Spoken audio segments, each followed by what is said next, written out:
Scarborough Bridge is a 140-year-old railway bridge located in the historic city of York, UK. The bridge plays a vital role in linking key parts of the city and is integral to the local transportation infrastructure. However, due to the natural wear and tear accumulated over the years, the bridge's timber deck had severely degraded, and its overall structural integrity was compromised. This necessitated an extensive reconstruction project that took place between November 2014 and March 2015, aiming to replace the old, life-expired bridge deck and extend the life of the bridge. The first stage of the project involved the delivery of the new bridge deck. This was a high-profile project due to its significance in the context of York's history and its importance to railway traffic.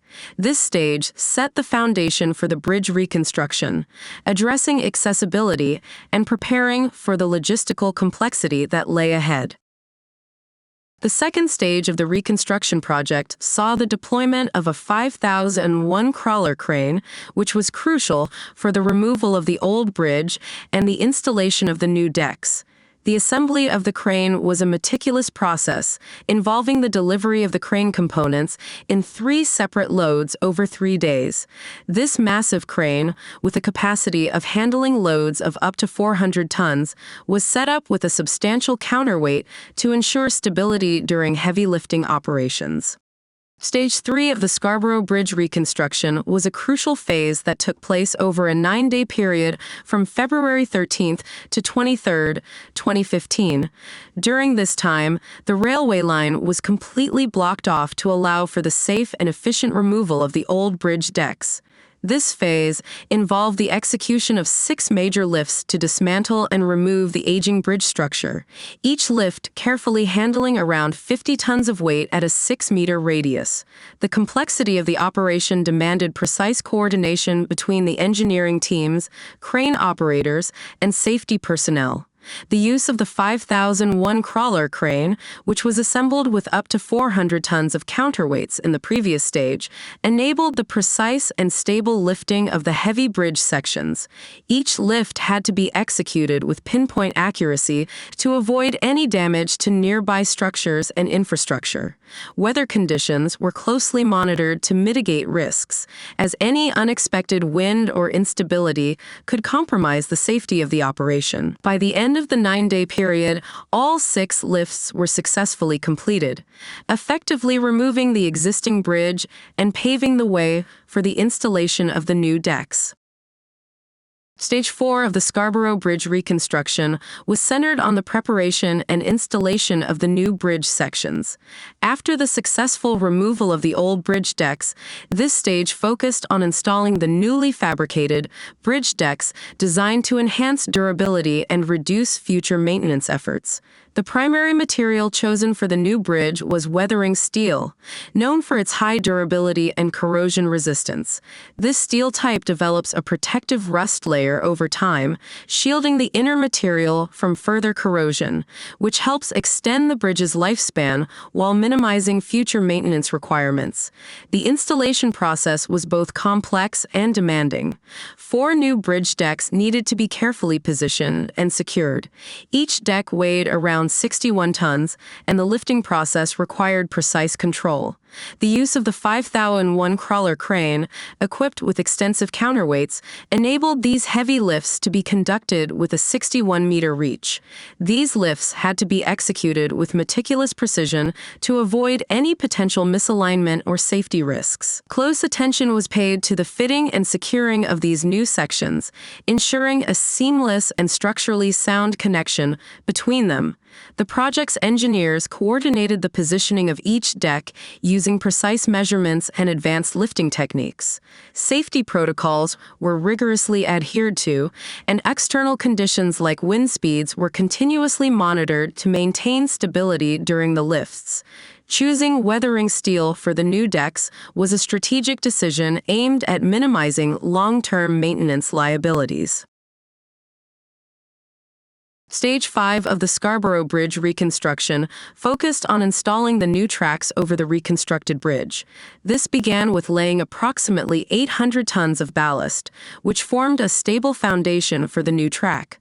The team then installed around 250 meters of new track, adjusting it by lifting up to 160 millimeters to achieve the correct alignment. This step ensured that the new sections integrated seamlessly with the existing railway infrastructure, maintaining consistency and safety. A critical part of this stage was the installation of a switch and crossing S&C unit, which allows trains to change tracks. The installation required a precise tandem lift using two cranes working together to position the unit accurately. The demolition of Doyle's Bridge was a complex engineering operation involving three different bridge structures spanning over a live railway line. Doyle's Bridge had evolved over the decades, incorporating additions in the 1960s and 1990s alongside the original central masonry arch constructed in the 1880s. The total width of the structure over the railway line was approximately 34.8 meters, which presented substantial challenges during demolition due to the bridge's expanse and the continuous operation of the railway below. Central Masonry Arch, 1880s.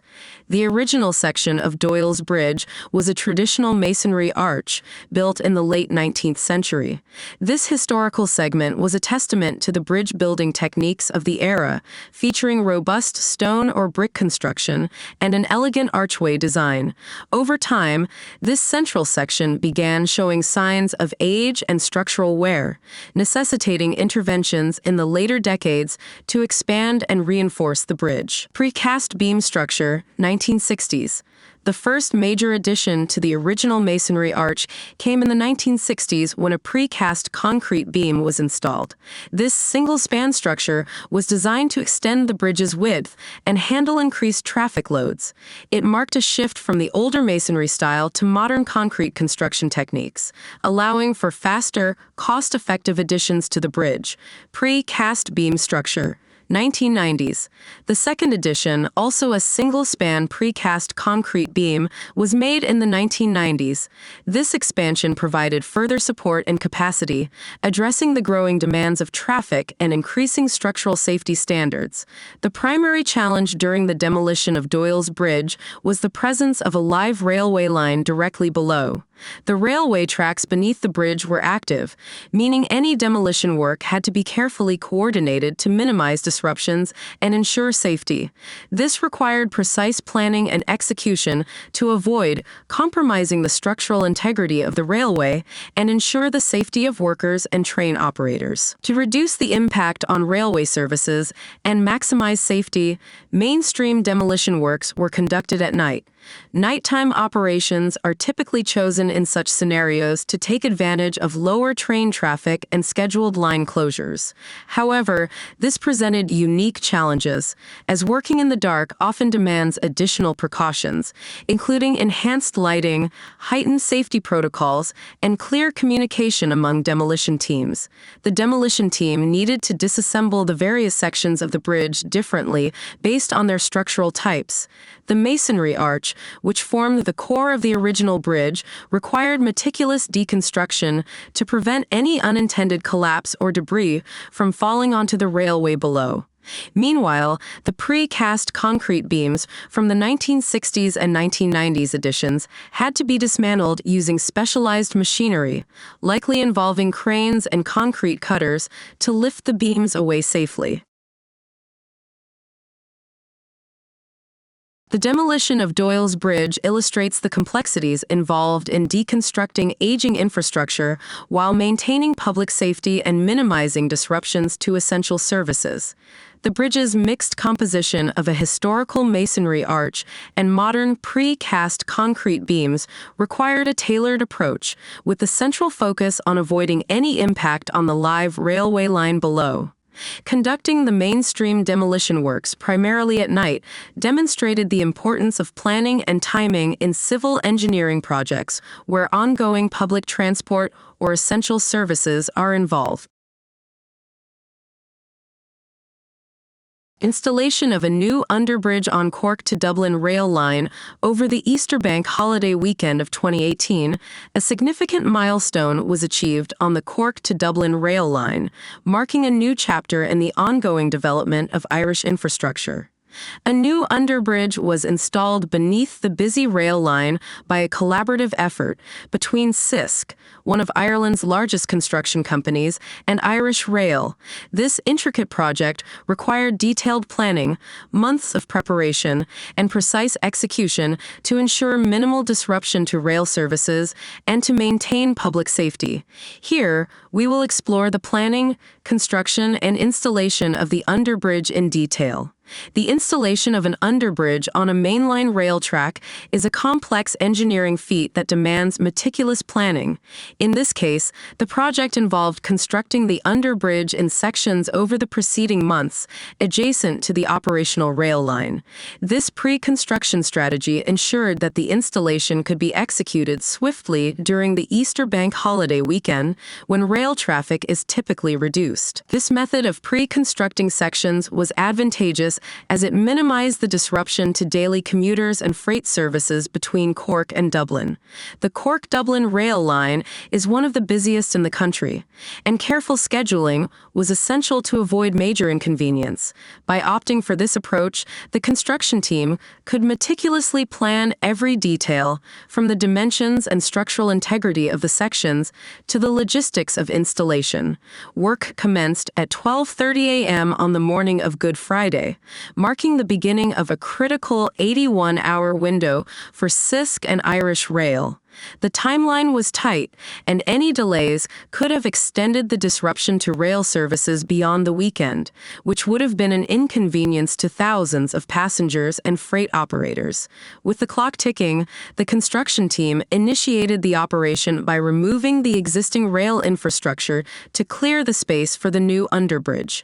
Heavy machinery, including cranes and hydraulic jacks, were utilized to lift and position the pre-constructed bridge sections with precision. The complexity of the task demanded experienced engineers and skilled workers, each responsible for executing their roles efficiently. The underbridge was constructed using high-strength concrete and reinforced steel, ensuring durability and the ability to withstand the loads imposed by frequent rail traffic. Once the sections were in place, they were securely joined together, creating a solid structure underneath the rail line. By the early hours of Monday morning, the major components of the underbridge were securely in place. However, the work was far from over. The next critical phase involved the reinstatement of the track. This process entailed laying the railway lines back over the newly installed bridge and ensuring that the alignment and level of the tracks were accurate. Advanced surveying equipment was used to verify the integrity of the track alignment, as even slight deviations could pose significant safety risks. Throughout the operation, safety remained a top priority. Given the importance of the Cork to Dublin rail line, which serves as a key transportation corridor, the structural integrity and safety of the newly installed bridge had to be rigorously tested. Engineers conducted multiple checks, including load testing, to verify that the bridge could safely support the weight of passing trains. Additionally, quality checks were performed to ensure that all connections and fittings were secure and that there were no potential points of failure. By 10 a.m. on Easter Monday, the track was fully reinstated and rail services resumed. The successful completion of this project within such a tight time frame was a testament to the meticulous planning, effective coordination, and skilled execution by CISC and Irish Rail. The installation of this underbridge not only enhanced the safety and reliability of the Cork to Dublin rail line, but also demonstrated the capability of modern construction techniques and infrastructure development in Ireland. The new underbridge will facilitate various purposes, including enhancing road connectivity, allowing safer pedestrian crossings, and improving the flow of water or utilities under the rail line. Its construction is part of broader efforts to modernize Ireland's rail infrastructure, a crucial aspect of accommodating the country's growing transportation needs. The successful installation of the Underbridge on the Cork to Dublin rail line is a noteworthy achievement that highlights the progress being made in enhancing Ireland's transportation infrastructure. By adopting a pre-construction strategy, CISC and Irish Rail managed to minimize the impact on rail services while completing a complex engineering project.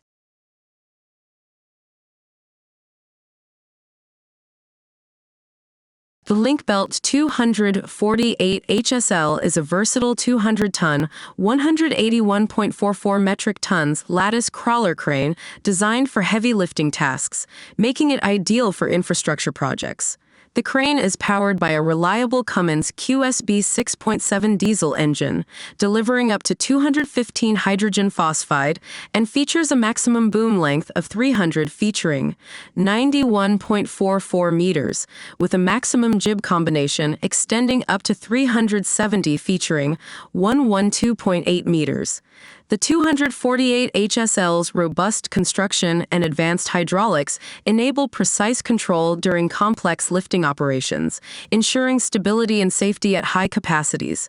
For a recent bridge project near Phil Campbell, Alabama, the Linkbelt 248 H5, another advanced model in the 248 series, was utilized to perform a critical lift involving 135 featuring 41.1 meters long, 120,000 lb, 54,431 kilogram bulb T-bridge beams. The crane lifted these beams to a height of 120 featuring 36.5 meters, showcasing its impressive reach and load handling capabilities. The operation was crucial for a bridge overpass construction, where the crane's ability to maneuver and stabilize these long, heavy beams was key to ensuring proper placement. The successful deployment of the 248 H5 demonstrated the crane's efficient design and high lifting capacity, which are essential for demanding bridge construction projects. By providing reliable performance under such stringent conditions, the Linkbelt 248 series highlights its utility in large-scale infrastructure work, ensuring timely and safe completion of vital bridge overpass projects. Noryang Grand Bridge. Engineering marvel and historical landmark, the Noryang Grand Bridge stands as a testament to South Korea's engineering prowess, spanning 890 meters in length, making it the third longest bridge in the country after the Yesun-sin Bridge, 1,545 meters, and the Ulsan Bridge, 1,150 meters. Located at the historical site of the Battle of Noryang, where the combined forces of the Joseon Kingdom and Ming Dynasty clashed with the Japanese Navy in 1598, the bridge not only honors Admiral Yi Sun-sin's legacy, but also represents a significant engineering achievement. GS Engineering and Construction, GSE&C, the company behind the Noryang Bridge, utilized an innovative design with main towers inclined at an 8-degree angle, forming a distinctive V-shape. This structural form not only reduces the tension on the main cables, but also symbolizes the victory of Admiral Yi Sun-sin, whose naval strategies were pivotal in the historical Battle of Noryang. The V-shaped towers pay homage to the Admiral's legendary fleet and create a scenic view that evokes the imagery of colossal cranes spreading their wings in triumph. Noryang Bridge is the world's first suspension bridge to feature an inclined main tower, showcasing purely in-house technology developed by GSE&C. This unique design was not just for visual appeal, it also brought significant structural benefits. The inclined pylons and the arrangement of supporting cables were engineered to maximize wind resistance and overall stability. One of the most significant innovations of the Noryang Bridge is its 3D cable system. This was the first attempt in the world to use such a system on a suspension bridge. The cables were arranged in a 3D streamlined shape to increase wind wind resistance, and enhance structural integrity. The sophisticated cable system is not only a technological advancement, but also adds an aesthetic element to the bridge. The construction of the Noryang Bridge was a colossal undertaking, involving the movement and management of heavy materials and precise structural coordination. The bridge's total load capacity is equivalent to approximately 50,000 cars or 35,000 mid-size sedans, and the structure required 7,300 cubic meters of concrete poured over 15 separate instances at a height of 2.1 meters. This meticulous planning ensured that the foundation and pillars could support the bridge's massive scale. The main cable construction was another engineering feat. Each primary cable consists of 7,680 strands of 5.3 millimeter wires, constructed using an advanced air spinning technique. This method involved releasing and twisting wire bundles continuously, aligning 480 strands at a time into a circular shape with exact measurements. This meticulous process was repeated 16 times, followed by compacting to finalize the main cables. The bridge's reinforcement beams, weighing a total of 8,500 tons, were manufactured with precision at a facility in Gwangyang. These beams were divided into 45 blocks, which were then transported and lifted into place using specialized equipment in navigable waters, where the height of the main cables prevented the use of conventional lifting devices. A 1,200-ton marine crane hoisted 45-meter-long blocks to complete the central section. To protect the main cables from corrosion, GS&C employed an S-shaped wire wrapping technique, tightly sealing the cables with 3 mm thick and 7 mm wide wires. An epoxy-coated top layer provided additional waterproofing, while a layer of silicon sand ensured uniform friction. The Noryang Grand Bridge is not only an engineering marvel, but also a visual masterpiece. It is equipped with state-of-the-art lighting systems that can change colors based on the themes of each of the 4 seasons, creating an enchanting nightscape that reflects the natural beauty of the surrounding Halleo Maritime National Park. The completion of the Noryang Grand Bridge marks a significant milestone in Namhae's tourism development.